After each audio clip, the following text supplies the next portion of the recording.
Okay, so another day. We are just about to go back to the workshop. I think Rob should be finishing work in a minute or two. We had a very exciting delivery today. Hopefully this will sort out all of our wiring issues. It's the full wiring from headlights to tail lights, including fuel pump, all of the dash stuff, the cluster harness, sort of just everything. Electric wing mirrors, sunroof, everything that our car did have, this loom should have. I should be able to cut the loom going to the front of the car and then cut the same section out of the existing loom that we've got, and hopefully all the colours of wires will match up and all that, so it's just a case of soldering at each end, and then we can tuck it so we can run it outside and underneath the wings there, keep it out of the engine bay, which we've just had done. We've also got in here the rear section between the two lights.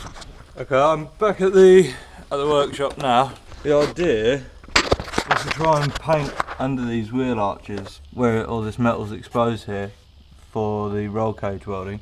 The idea was to try and do that with these struts in to stop anything getting through the top inside the car. Just had a bit of a look at it though, and I don't think it's really going to be possible because I know I've grinded back all around that top section and you can't get a brush in there, so I think the best thing we can really do is get a wheel back on these front sections. If you do buy these Skunk 2 arms, these bolts through the top, all four of them are loose. The best thing we can do now is put some weight on here to put this arm up into position roughly where it's going to be, and hopefully we'll have room then to get in there with the spanner, tighten those up once this is in the right position. Once we've got this side back down on the wheels and get the back jacked up, stick the back in on axle stands, take the arms off and give us room to paint it and get the fuel tank and all that sort of stuff in while we're at it. I've ordered a new fuel pump, Warbro 255 pump. I've also ordered a Mishimoto expansion tank, which will hopefully suit the radiator that we've got going in. Yeah, got them on order with H-Tune. We've used H-Tune for probably the majority of this build actually. A few bits we had to get in from America, so the Buddy Club short shifter, all these conversion mounts. We did get a cable to hydro converter. We got all them in from America right at the very beginning. We had to import the mounts anyway, so we thought as it's all cheaper out there, if we can do enough of a bulk order, it would work out to be cheaper, even including the postage. So I think we ended up spending something like 300 quid on postage. Even with all that though, we saved a fair bit on everything that we had bought. So all the fuel lines and rail and AFPR and all that sort of stuff all came from America, and we got that cheaper than you can get it anywhere in the UK, which was good. So yeah, that was from Brian at Car Sets. Yeah, so cheers Brian. Thanks to H-Tune for most of it. We've got a few bits from Tegor as well, and we're currently talking to Adam at 621 to get some harnesses and seats and a few bits and bobs as well. I've also just ordered a DC2 cluster.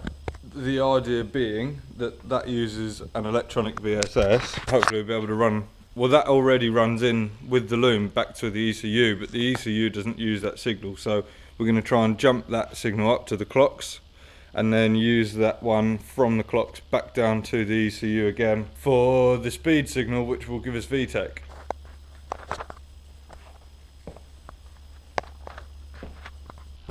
Just need to give that a bit of a sand down to get the rest of that paint off, and then we can spray that up. We've got a knock sensor on its way because I broke the other one. Once the knock sensor goes on, then we can bolt in the starter motor, put the inlet manifold back on with the injectors and the fuel rail, put the fuel lines back on between the rail and the firewall and the AFPR. We've already made up the fuel lines inside the car, which are coming from these bulkhead fittings here. They're going to come down and then run along where we've put these riv nuts in. The fuel filter will sit in here somewhere, and then we go down and into the tank.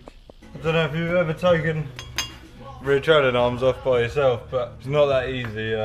If you ever do it, definitely recommend propping them up with something. Just to, I've only got one bolt left in there now holding it, just taking the weight of it. But it's all loose. Just get the weight of the front, it should just drop straight up.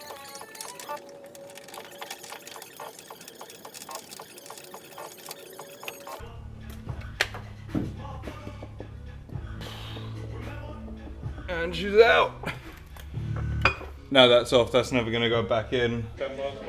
Dan's been here for about an hour and a bit. Last night we managed to get a couple more bits done, so got the K-tuned shifter cables on, run through the K-tuned grommet into the engine bay, got the brake lines back on, so these are all Dash 3 AN fittings, obviously with bulkhead fittings to go with them, and the same over here with the fuel lines, so these are all Dash 6 fittings with braided lines, and they're all going to be custom lines that we've already made. Inside we fitted the buddy club shifter box, and obviously the shifter cables come through there, so they'll be under the dash and hidden away. The gear knob is currently upside down because our lock nut seemed to be sort of cross-threaded or something. So yeah, that's inside, looks pretty cool.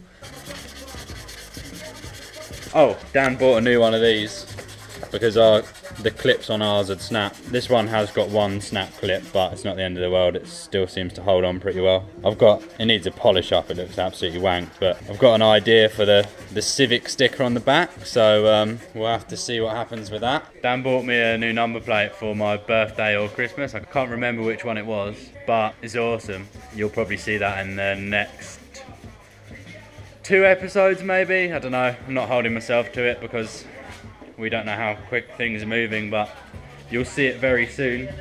So I have given the arches a bit of a sand down where there were a little tiny bit of surface rust in there, just about to paint them. So I've done a very professional taping job, as you can see. This side's a little bit better. And all round the arch here, just so we don't get any on that red. I think it looks really good. Simon, if you're hiring, if you need a prep bloke or a tape bloke or whatever you want to call me, then you got my number. Yeah, so Rob's been busy with the interior. My GoPro battery just died on me. Showed you the interior, the prop valve. I can't remember what way round it goes, so obviously out of the side of the prop valve, or out of the front of it there, one of them goes to the front right and the other side goes to the front left, so I hope he's double checked.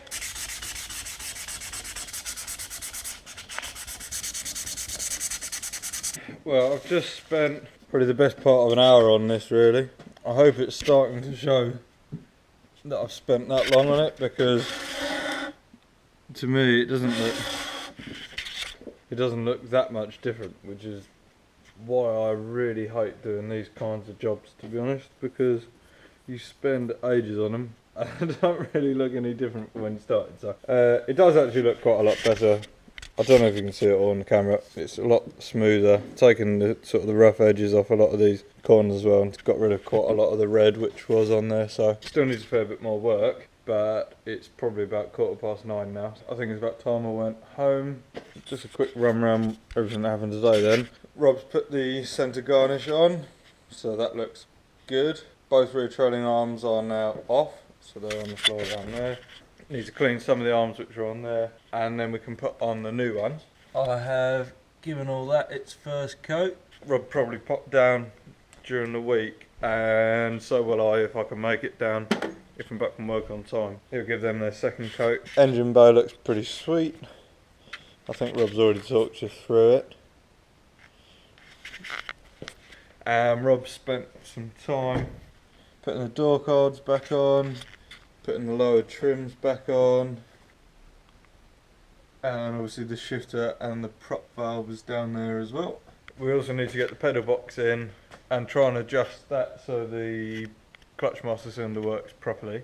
Got all the wiring now, so we can put the pedals in, put the dash in, get the heater matrix and the blower in there, put the steering wheel in. Well, before we do that really, we need to run the fuel lines and the brake lines, so once that's done we can put all that stuff in. So yeah, that's about it for this evening, I'd say. It's been emotional. So we're back at the workshop, car's in the sun.